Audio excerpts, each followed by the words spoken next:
Assalamualaikum warahmatullahi wabarakatuh. Di sini kami dari kelompok 9 yang beranggotakan 1 Iin Endarwati Warsito, kedua Eliza Firdawati, dan ketiga Ina Widiani akan mempresentasikan makalah yang berjudul Teori SMCR dari David Caberlo.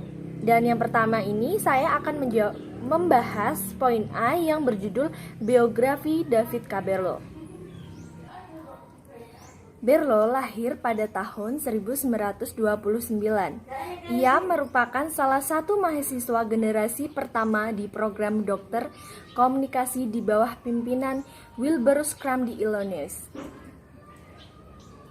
Berlo dikenal juga sebagai penemu program komunikasi di Universitas Michigan yang banyak melahirkan dokter komunikasi. Berlo merupakan penulis teks yang terkenal komunikasi, yaitu The Process of Communication pada tahun 1960. Sebelumnya, Berlo adalah mahasiswa jurusan matematika di Universitas Missouri.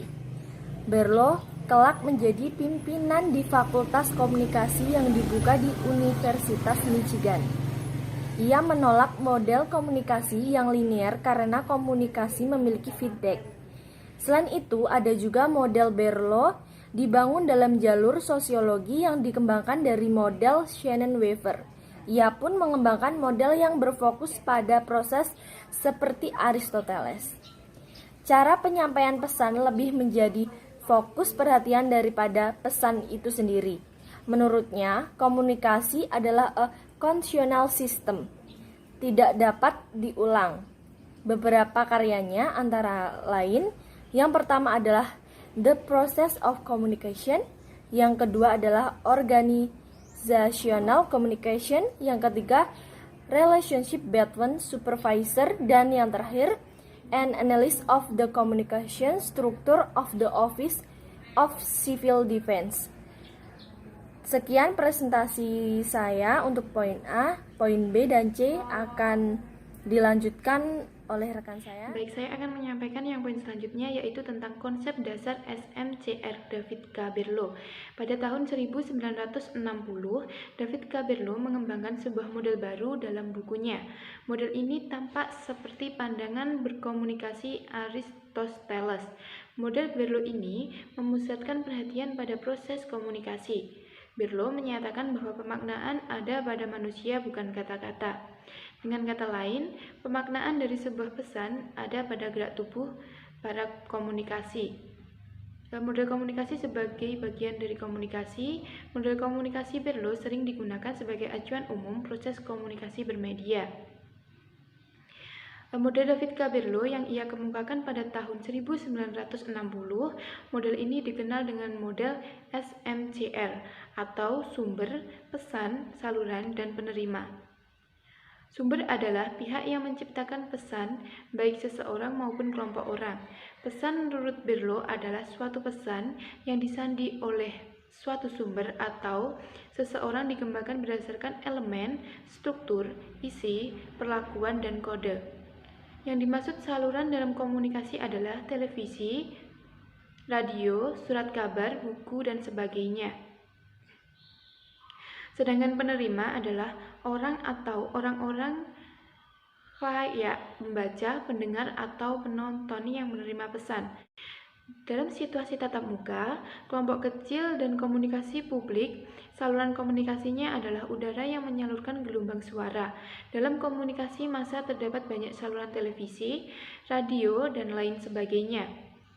Model Berlo juga melukiskan beberapa faktor pribadi yang mempengaruhi proses komunikasi, proses keterampilan berkomunikasi, pengetahuan sistem sosial, dan lingkungan budaya, sumber, dan penerima. Menurut model Berlo, sumber dan penerima pesan dipengaruhi oleh faktor-faktor keterampilan komunikasi, sikap, pengetahuan, sistem sosial, dan budaya. Model komunikasi Berlo menekankan komunikasi sebagai suatu proses. Di samping itu, juga menekankan ide bahwa arti pesan yang dikirimkan pada orang yang menerima pesan bukan pada kata-kata itu sendiri, melainkan dari arti atau makna kata pesan yang ditafsirkan si pengirim, bukan pada apa yang ada dalam komponen pesan itu sendiri.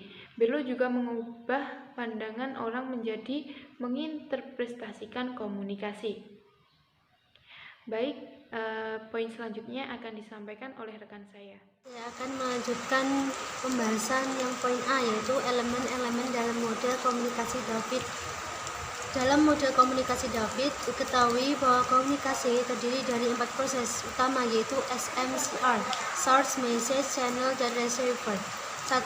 Source, sumber. Semua peristiwa komunikasi akan melibatkan sumber sebagai pembuat atau pengirim informasi. Sumber atau komunikator memegang peranan yang sangat penting, terutama dalam mengendalikan jalannya komunikasi. Untuk itu, seorang komunikator harus terampil berkomunikasi dan juga kaya akan ide serta penuh akan daya kreativitas. Yang kedua, message, pesan.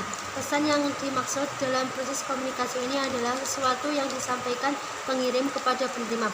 Pesan dapat disampaikan dengan cara tatap muka atau melalui media komunikasi. Isinya bisa berupa ilmu pengetahuan, hiburan, informasi, nasihat, atau propaganda. Yang ketiga, channel atau media. Dalam komunikasi massa, media adalah alat yang dapat menghubungkan antar sumber dan penerima yang sifatnya terbuka, di mana setiap orang dapat melihat, membaca, dan mendengarnya. Media dalam komunikasi massa dapat dibedakan atas 2 macam, yakni media cetak dan media elektronik. Media cetak seperti halnya surat kabar, majalah, buku, leaflet, brosur, stiker, buletin, dan lainnya. Dan sementara itu media elektronik antara lain radio, film, televisi, video, recording, komputer, elektronik, dan lain sebagainya. Yang keempat yaitu receiver atau penerima. Penerima adalah komponen penting dalam proses komunikasi karena dialah yang menjadi sasaran dari komunikasi.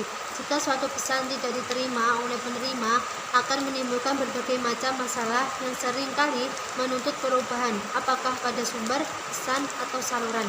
Cukup sekian dari kelompok kami. Akhiran, wassalamualaikum warahmatullahi wabarakatuh.